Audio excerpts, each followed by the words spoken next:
Some moments in life hit you so hard that they stop you in your tracks. For single dad Mark Lewis, that moment came on a cold November night, standing outside a job he didn't even want.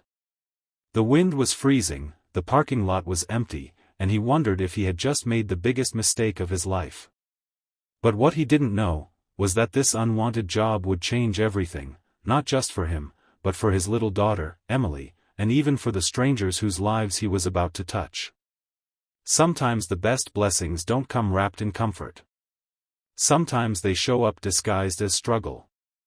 Before we begin, if you enjoy stories that warm the heart, inspire kindness, and remind you of the good still left in this world, make sure to subscribe to the channel, like the video, and share your thoughts in the comments. You're watching Kindness World, where every story brings hope a little closer. Mark had been searching for months. After the company he worked for shut down, he took whatever shifts he could find. He cleaned yards, repaired fences, even delivered groceries at night, all while raising 6-year-old Emily alone. Her mother had walked out when Emily was 3, and from that day on, Mark had promised himself he would give his daughter the kind of love he never had growing up. But promises don't pay bills. And with winter coming, the bills were piling up higher than he could climb. That's when he found a job opening no one wanted, overnight janitor at an old, run-down nursing home on the edge of town. The pay was low, the hours were terrible, and the place had a reputation for being depressing and understaffed. People avoided it. Some said the residents were lonely and bitter, others said the building felt haunted. But the job came with one thing Mark desperately needed: stability. And so, on that cold November night, he walked through the creaking doors for his first shift. The hallways were dim, lit by flickering bulbs.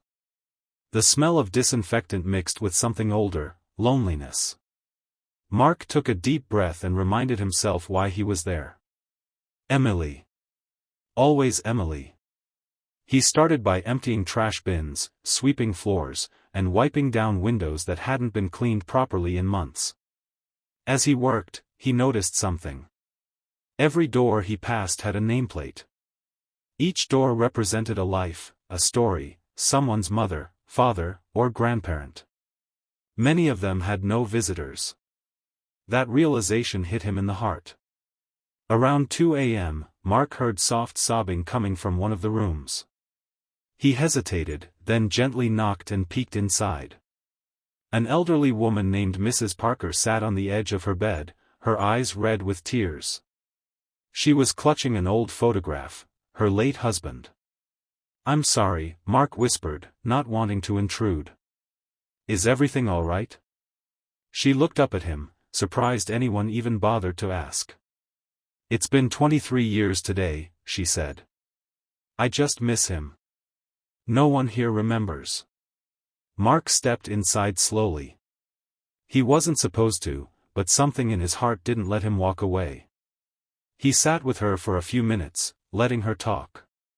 She smiled for the first time when she told him how her husband used to dance with her in the kitchen.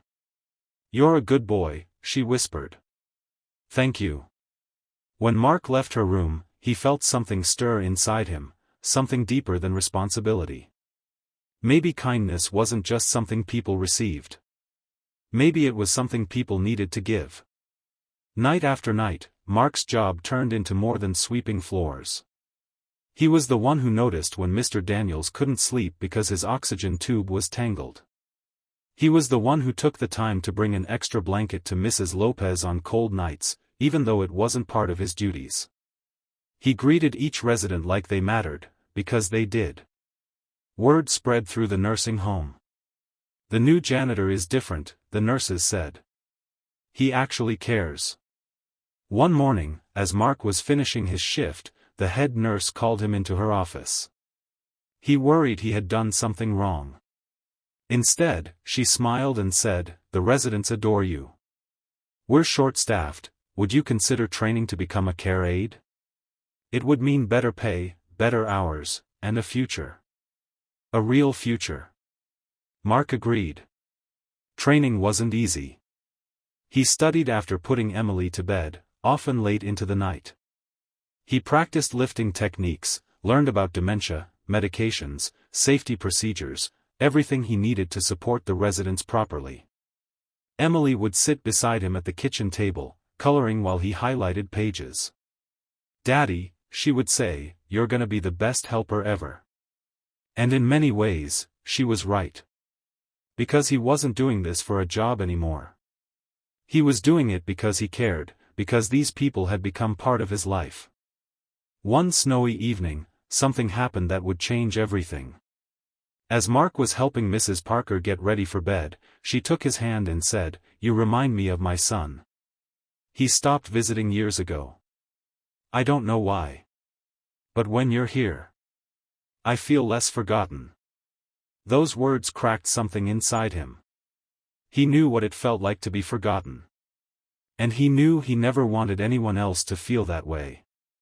Months passed, and Mark became one of the most beloved people in the nursing home. His kindness spread from resident to resident, from staff member to staff member. The building didn't feel haunted anymore. It felt alive. Warm. Human. Then came the day that sealed his future. The nursing home's director called Mark into her office. Sitting beside her was a well-dressed older man. He introduced himself as Robert Parker, Mrs. Parker's son.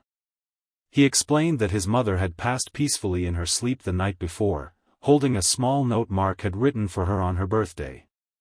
Robert's voice cracked when he said, "She talked about you every time I called.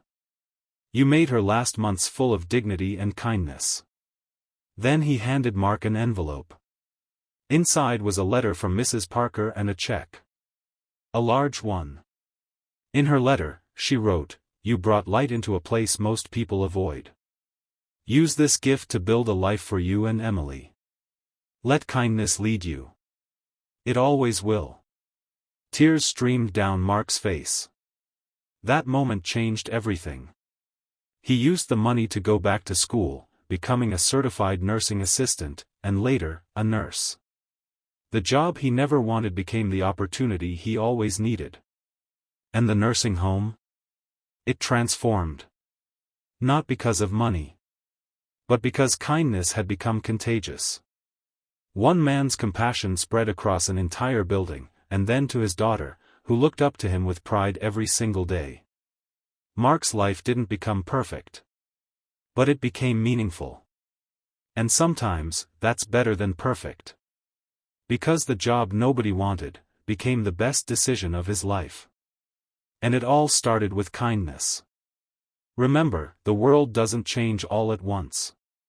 It changes one small act at a time, one warm smile, one gentle word, one moment of caring. And you never know, your kindness might just become the light someone has been waiting for.